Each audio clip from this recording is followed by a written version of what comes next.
Hello दोस्तों, जय हिंद, नमस्कार। मैं रमेश यादव आप सभी का स्वागत करता हूं study with Ramesh Yadav YouTube channel पर। हमने जो करंट अफेयर का सेशन चलाया हुआ है उसी को आगे बढ़ाते हुए आज 13 फरवरी 2024 का करंट अफेयर की क्लास है।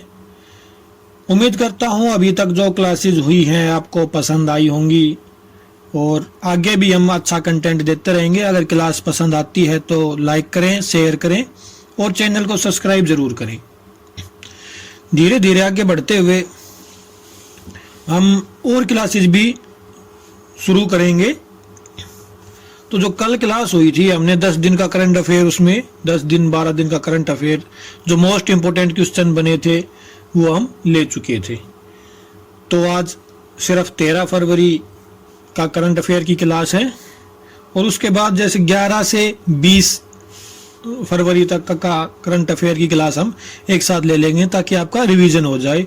और फिर मंथली करंट अफेयर तो हमारा चल ही रहा है। फिर उसके बाद एक महीने में जितने भी इवेंट हुए हैं वो सभी की क्लासेज एक साथ हो जाएंगी। तो इससे आपका कोई भी सेगमेंट रहेगा नहीं करंट अफेयर का, किसी भी प्रकार का। वीकली हो गया, मंथली हो गया या डेली करंट अफेयर हो गया, किसी भी प्रकार का कोई भी सेगमेंट आपका अधूरा नहीं रहेगा। तो उम्मीद करता हूं कि अभी तक जो क्लासेस हुई है आपको पसंद आई होंगी और आगे भी पसंद आती रहेंगी। तो चलिए शुरू करते हैं आज का करंट अफेयर, 13 फरवरी 2024 का करंट अफेयर। पॉइंट नंबर 1, संगीत नाटक अकादमी हैदराबाद में करेगी सांस्कृतिक केंद्र की स्थापना। तो संगीत नाटक अकादमी जो है वो हैदराबाद में करेगी सांस्कृतिक केंद्र की स्थापना। इसके बारे में थोड़ा कुछ जानते हैं क्या कुछ है। तो सांस्कृतिक मंत्रालय हैदराबाद में संगीत नाटक अकादमी का एक क्षेत्रीय केंद्र स्थापित करने के लिए प्रमुख परियोजना शुरू कर रहा है, जिसे दक्षिण भारत सांस्कृतिक केंद्र के नाम से जाना जाएगा। तो दक्षिण भारत सांस्कृतिक केंद्र, ध्यान रखना कहाँ स्थित है, क्वेश्चन पूछा जा सकता है। हैदराबाद में स्थित होगा। कौन कर रहा है? संगीत नाटक अकादमी के द्वारा, अकादमी या अकादमी आप कुछ भी बोल सकते हो, के द्वारा किया जा रहा है। तो इसे बोलते हैं दक्षिण भारत सांस्कृतिक केंद्र। मोस्ट इंपोर्टेंट क्वेश्चन रहेगा। संस्कृति मंत्रालय ने हैदराबाद में संगीत नाटक अकादमी के क्षेत्रीय केंद्र, जिसे दक्षिण भारत सांस्कृतिक केंद्र के नाम से जाना जाता है, के उद्घाटन के साथ सांस्कृतिक संवर्धन की दिशा में एक महत्वपूर्ण कदम उठाया है। इस पहल का उद्देश्य दक्षिण भारत की विविध सांस्कृतिक विरासत को बढ़ावा देना है। तो आप समझ गए होंगे क्या कि क्वेश्चन तो मैं ऑप्शन के साथ भी करा सकता हूं। तो उसमें क्या है कि क्वेश्चन के बारे में हमें पता नहीं होता, उसमें डिटेल पता नहीं होती कि क्या कर रहे हैं, क्यों कर रहे हैं, कहाँ कर रहे हैं।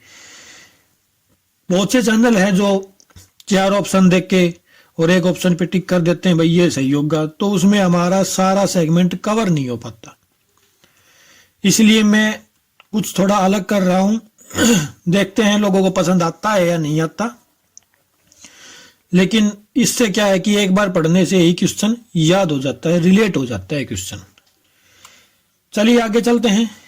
पॉइंट नंबर 2, आतंकवाद के लिए अनुकूल हिंसक उग्रवाद की रोकथाम के लिए अंतर्राष्ट्रीय दिवस 2024। तो आतंकवाद को रोकने के लिए, उग्रवाद को रोकने के लिए अंतर्राष्ट्रीय दिवस मनाया गया है, मनाया जाता है।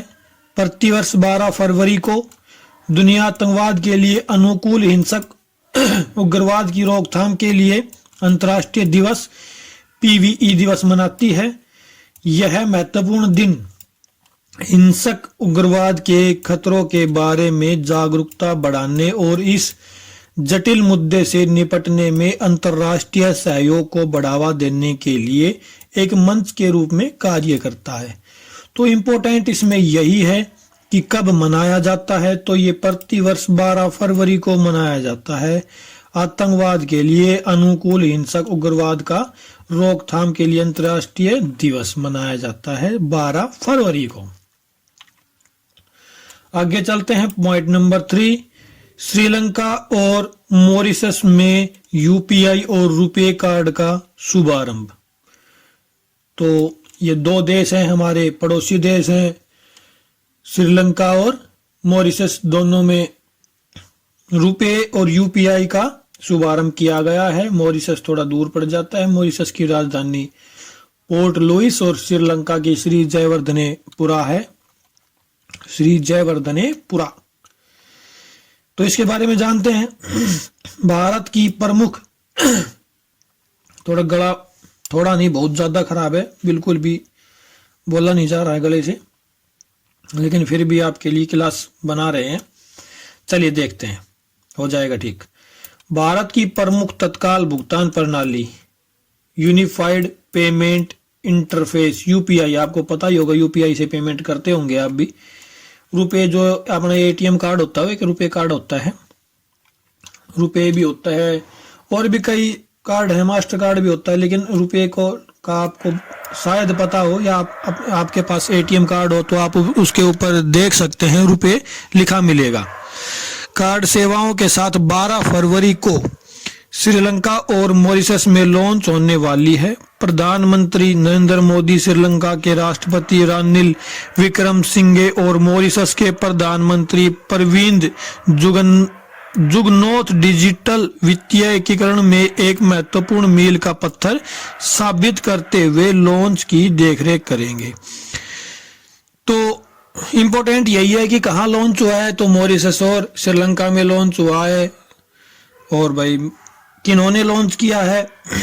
श्रीलंका के राष्ट्रपति है रानिल विक्रमसिंघे और मॉरिशस के प्रधानमंत्री प्रविंद जुगनौथ डिजिटल वित्तीय एकीकरण में एक महत्वपूर्ण मील का पत्थर साबित होते हुए लॉन्च की देखरेख करेंगे।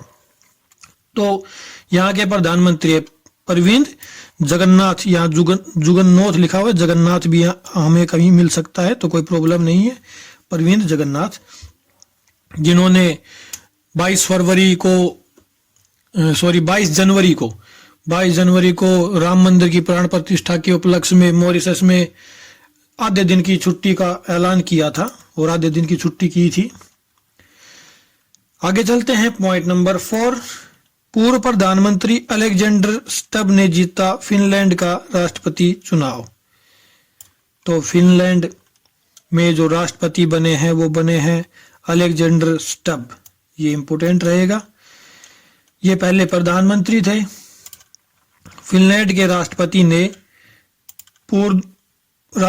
ने पूर्व प्रधानमंत्री अलेक्जेंडर स्टब, पूर्व विदेश मंत्री पेक्का हाविस्टो के खिलाफ विजयी हुए। तो किसके खिलाफ विजयी हुई है हमारे लिए इंपोर्टेंट नहीं है, कौन बने हैं सिर्फ ये इंपोर्टेंट है, अलेक्जेंडर स्टब बने हैं। तो जो आपने कभी सुना हो नोकिया कंपनी जो थी और है भी अभी भी है, वो फिनलैंड की ही कंपनी है नोकिया। फिनलैंड की राजधानी हेलेंस्की भी लिखा मिल सकता है कहीं, लेकिन हेलसिंकी है उसका नाम। इसके बारे में आप और विस्तार से पढ़ना चाहो तो थोड़ा पढ़ सकते हो। देखते हैं नेक्स्ट पॉइंट नंबर 5, सरकार ने आधुनिक प्रभावशाली लोगों के लिए की राष्ट्रीय रचनाकार पुरस्कार की शुरुआत। तो सरकार ने एक पुरस्कार की शुरुआत की है, राष्ट्रीय रचनाकार पुरस्कार की शुरुआत की है भारतीय सरकार ने। बहुत ही अच्छा क्वेश्चन है ये,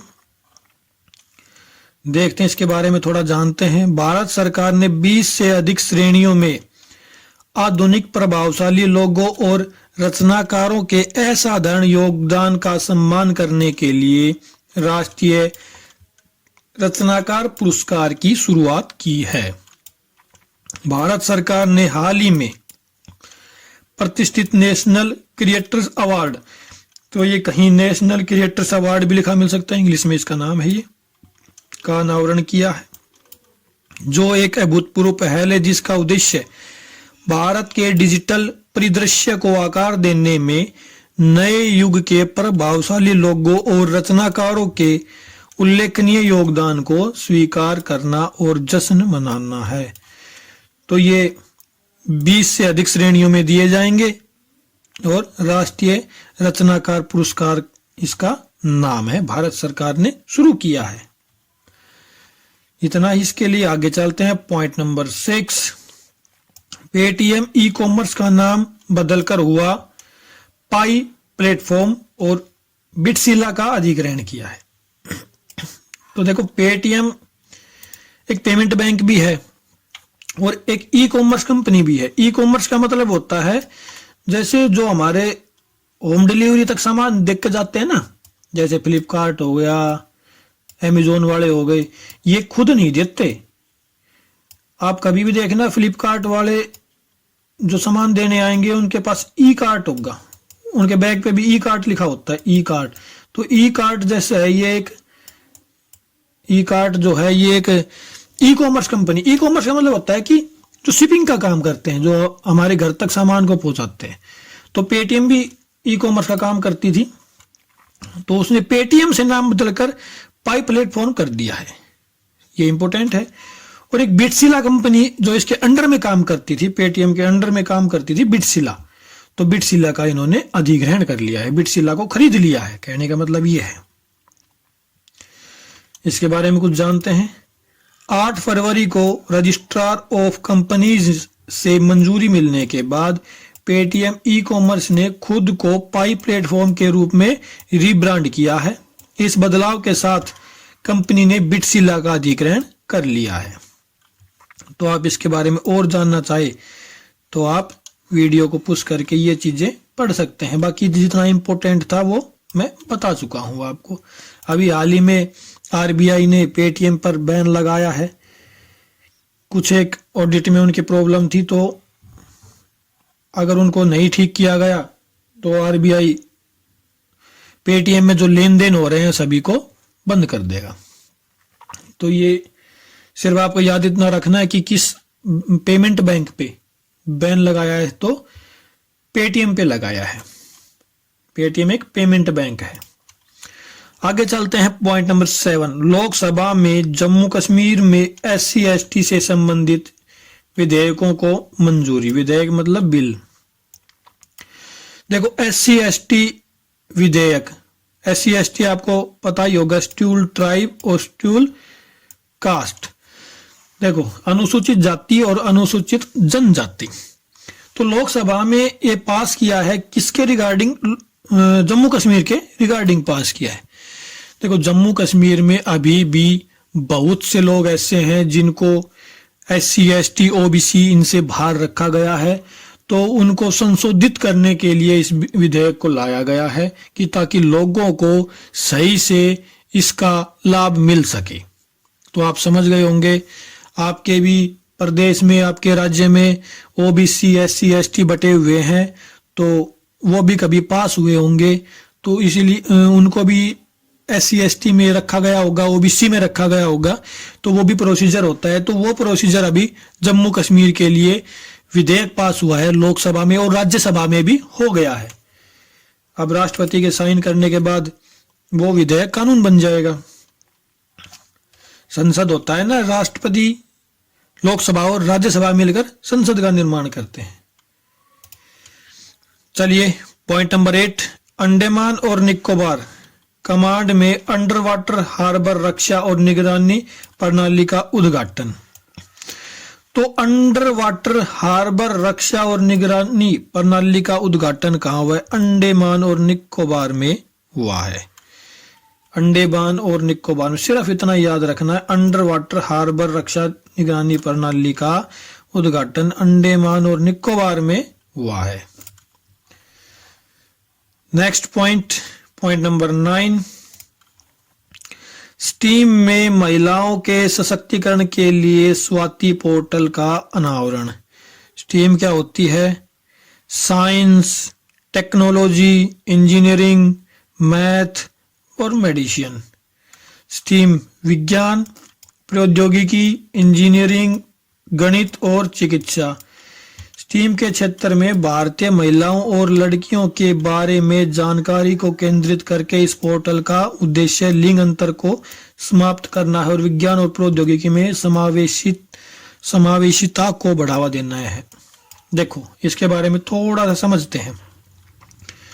एक पोर्टल बनाया गया है स्वाति नाम से, सिर्फ इतना याद रखना, एक पोर्टल बनाया गया है स्वाति नाम से महिलाओं को बढ़ावा देने के लिए कि महिलाएं भाई विज्ञान के क्षेत्र में, इंजीनियरिंग के क्षेत्र में, टेक्नोलॉजी के क्षेत्र में और भाई मैथ के क्षेत्र में और चिकित्सा मेडिसिन के क्षेत्र में आगे बढ़ें। सिर्फ इसका यही मतलब है कि इन क्षेत्रों में महिलाएं आगे बढ़ें, उसके लिए एक स्वाति नाम का पोर्टल बनाया है। सिर्फ इतना याद रखना है, समझ आया? समावेशिता का मतलब होता है कि सभी में समान विकास पहुंचे, उसको समावेशिता कहते हैं। पॉइंट नंबर 10, इसरो अध्यक्ष एस सोमनाथ को KPP नाम्बियार पुरस्कार। तो आपको पता है इसरो के अध्यक्ष हैं एस सोमनाथ। इसरो का मुख्यालय बेंगलोर पहले बोलते तब बेंगलुरु हो गया उसका नाम। इसके बारे में कुछ जानते हैं। देखो, भारत में अंतरिक्ष अन्वेषण और प्रौद्योगिकी के क्षेत्र में एक महत्वपूर्ण अवसर देखा गया है जब IEEE केरल अनुभाग ने प्रतिष्ठित KPP नाम्बियार पुरस्कार प्राप्तकर्ता की घोषणा की। तो ये कहाँ हुई है? केरल में हुई है। इस वर्ष यह सम्मान इसरो अध्यक्ष एस सोमनाथ को दिया गया जो अंतरिक्ष प्रौद्योगिकी में नवाचार और नेतृत्व के पर्याय हैं, क्योंकि उन्होंने बहुत से अच्छे काम किए हैं। वो आपको पता ही होगा भाई, चंद्रयान हो गया और जो सूर्य पे भेजा गया था उसका नाम मेरे तो थोड़ा याद नहीं आ रहा। तो इन्होंने बहुत से उपग्रह भी लॉन्च किए हैं और टेक्नोलॉजी में बहुत आगे लेके गए हैं इसरो को, तो इसलिए इनको ये दिया गया है। तो ये किसको दिया गया है? एस सोमनाथ को, जो KPP नाम्बियार पुरस्कार है वो। तो ये थी आज की क्लास। उम्मीद करता हूँ आपको पसंद आई होगी। अगर पसंद आई है तो लाइक करें, शेयर करें और चैनल को सब्सक्राइब करें। और अगर आप चैनल को आगे बढ़ाते हैं, शेयर करते हैं, तो हमें भी मोटिवेशन मिलता है इस चीज से। और उन बच्चों तक पहुंचाए जिस बच्चे के पास पैसे नहीं है पढ़ने के लिए और वो पढ़ना चाहता है, तो ऐसे बच्चे के पास जरूर पहुंचाएं ताकि हम उनकी मदद कर सकें। तो चलिए आज के लिए इतना ही, मिलते हैं फिर। क्लास देखने के लिए आपका बहुत बहुत धन्यवाद। Thank you very much.